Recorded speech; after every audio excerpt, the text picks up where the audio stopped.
Hello again, welcome to Allied Health Semester 2, Week 2. We're going to start with this video with Chapter 6, Chart 6. So in the winter semester, you guys had the first 5 chapters. So we'll pick up with Chart 6. There's 11 charts of abbreviations that are really good to know. So we'll start with hematocrit. And hematocrit is literally just the ratio of red blood cells to the total volume. Okay, total volume of your blood. And we take that during routine blood tests. Kind of lets us know if you have too many or too few red blood cells compared to how much blood you have in your body. Next is HCV. This is hepatitis C virus. So there's Hep A, there's Hep B, Hep C. Basically, the basis of these is it's a virus that causes an inflammation in the liver. So Hep C is it can be contracted through blood and bodily fluids. Once you get it, you never get rid of it. There's no cure. Ultimately, a lot of times, patients that have this ultimately have cirrhosis of the liver and have liver complications the rest of their lives.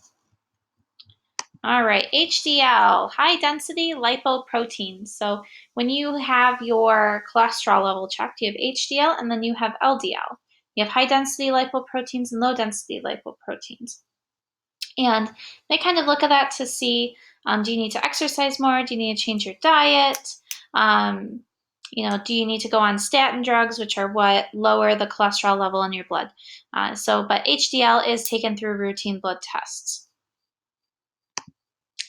Hg, this is mercury. Notice how it's a capital H next to a lowercase g. That means it must be, the default is that when you have a capital next to a lowercase, more than likely it's going to be an element off the periodic table. So mercury, this is one of those elements where when it's at room temperature, it's a liquid. So people used to put this in boxing gloves to do more damage. They used to use mercury in thermometers, in glass thermometers. The problem was if that broke and you got mercury inside of you, you're kind of at risk for heavy metal poisoning, which causes a whole nother series of problems. So Hg is mercury. We have a couple of abbreviations here for hemoglobin. Hemoglobin is the protein that carries oxygen. It can carry 2 oxygen molecules that have a total of 4 atoms of oxygen on it. And that's what carries oxygen to your cells and the carbon dioxide away from your cells. Okay. And that can be abbreviated either HGB or HB, with the H being capital. HHA. So this is a home health care aide, home health assistant. Really, you just need basic how to check a patient's vitals, how to help them do activities of daily living, maybe how do you carry out basic exercises for physical therapy, that kind of thing. These are really great when you have a family member that can do this, and there's a way through the Department of Health and Human Services that if you have a family member that is disabled in some form or fashion, you can get paid through the government as a home health assistant in order to take care of them.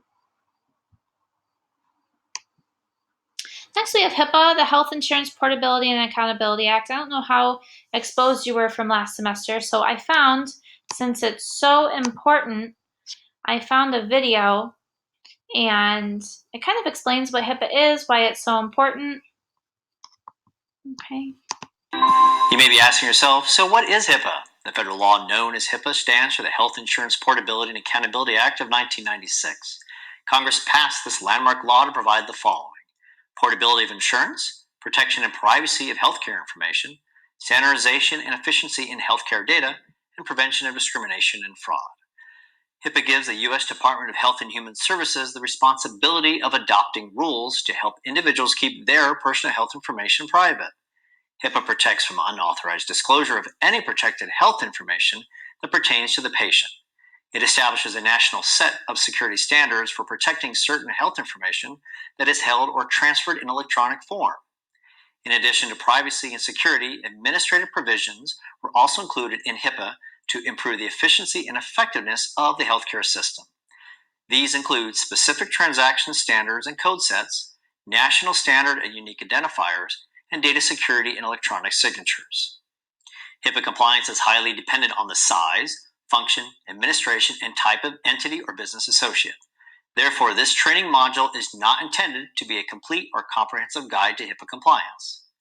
Entities and business associates regulated by the privacy and security rules are obligated to comply with all of their federal and state requirements and should not rely on this training alone as a source of legal information or advice. In addition to ensure compliance with HIPAA, covered entities and business associates should regularly perform a risk assessment to track access to protected health information and periodically evaluate the effectiveness of security measures put in place. They should also regularly reevaluate potential risks to protected health information. Who is mandated to follow HIPAA requirements? The HIPAA law applies directly to these groups called covered entities and business associates. They are healthcare providers, health plans, and healthcare clearinghouses, technology companies, and cloud service providers, or anyone that has access to personal health information. So, what is a healthcare provider? Well, it's any provider of medical or other health services, or any organization or person who transmits any health information in electronic form. This includes organizations and individuals that provide bills or are paid in connection with services in the normal course of business.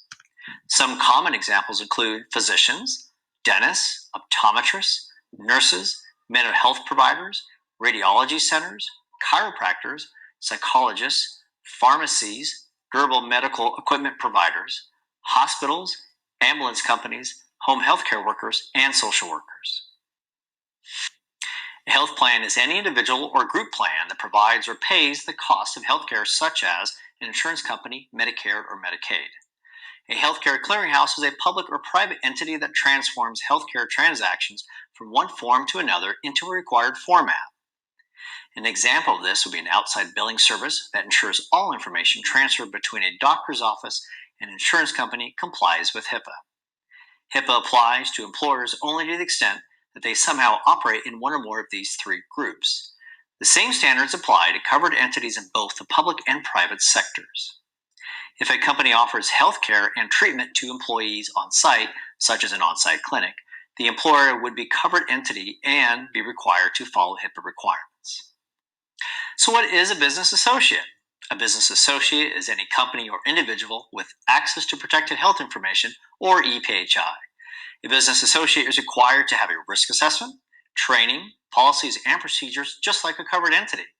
Some examples of a business associate are IT vendors, laboratories, call centers, court reporters, cloud providers, legal services, suppliers, and manufacturers with access to PHI or EPHI. Business associates are required to protect PHI at all times, just like a covered entity. They are required to notify covered entities of any potential and active data breaches. Business associates must comply with HIPAA requirements by signing a contractual agreement with the covered entity. This is called a business associate agreement, or BAA. A BAA states that the business associate will only use the protected health information for proper purposes and will safeguard it from misuse. A business associate must also comply with all security requirements of the HIPAA regulation and will ensure administrative, physical, and technical safeguards are in place to protect PHI. If a business associate violates HIPAA, they are not only in violation of the contract with the covered entity, but in violation with HIPAA itself. They will be held accountable for the penalties for both types of violations. If a business associate uses subcontractors, the HIPAA law requires contractual agreements between them. The subcontractor is held to the same HIPAA requirements in the use of PHI. Thank you for taking the time today to educate yourself on just what is HIPAA. Well, aside from his wacky hair, he had some good information. All right. HIPAA's taken really seriously. I will say I had a patient a few years ago, and she hit a tree. But when she hit the tree, right beforehand, she tried to slam on the brakes, and so when she hit the tree, the brake pedal actually broke her foot, and she had an open fracture of her calcaneus, which is her heel bone. And it was kind of gnarly looking. And we took her into the hospital, into the trauma bay. And there was another paramedic there that thought it looked really cool, walked into the trauma bay, snapped a quick picture, and then turned around and walked back out. And then 2 minutes later, along comes a PA that's running after him to report him to HIPAA. So um, it's very important because most people think it doesn't pertain to them, or they don't have to follow it because it's not this crazy mandated thing, but it really is, and it's a big deal. All right, HIV, human immunodeficiency virus. So HIV is spread through as an STD, a sexually transmitted disease. It's spread through anything that really has blood in it. So HIV causes AIDS, acquired immune deficiency syndrome, which is where you effectively don't have an immune system anymore. And HIV effectively invades your immune cells and basically renders them not operational. So it used to kill. It used to kill a lot of people. It was a death sentence when you used to get diagnosed with HIV, but now they have HIV suppressant drugs. So once you're infected with it, they can control it, but you're always going to have it. HMO, this is a health maintenance organization. This is a group that gets together and provides basic, basic patient care through a general practitioner or specialty care through specialty medical care, and they set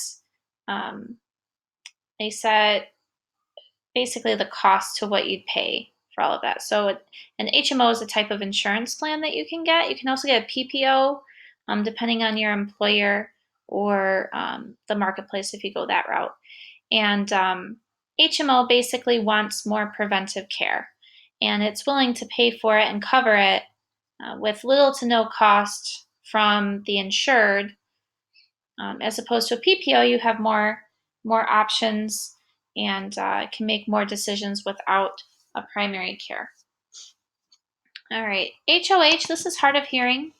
It's just what it means, hard of hearing. You can't hear very well. All right, HNP, this is history and physical. History and physical. Okay, has to do with your past medical history. Okay. All right, hours. There's a lot of different abbreviations for hours. Hour or hours. It can be a capital lowercase, lowercase, lowercase, just the uppercase, or just the lowercase. Basically, any combination of those letters really works. And it's pretty broad, not just in medicine, but also in daily life.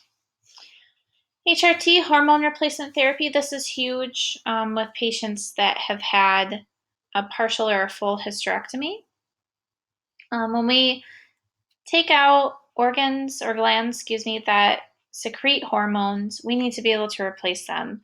We require hormones in our body to provide functions, and if they're not there, those functions aren't met. So people will go through hormone replacement therapy. So that's all in capitals, HRT. And then the last one I'm going to talk about on this video is HS. This is hour of sleep. So what time do you go to sleep? That's HS. So thank you for tuning in to this video, and continue to check out the remainder. There's just going to be a couple more, and we'll go through the rest of this chart.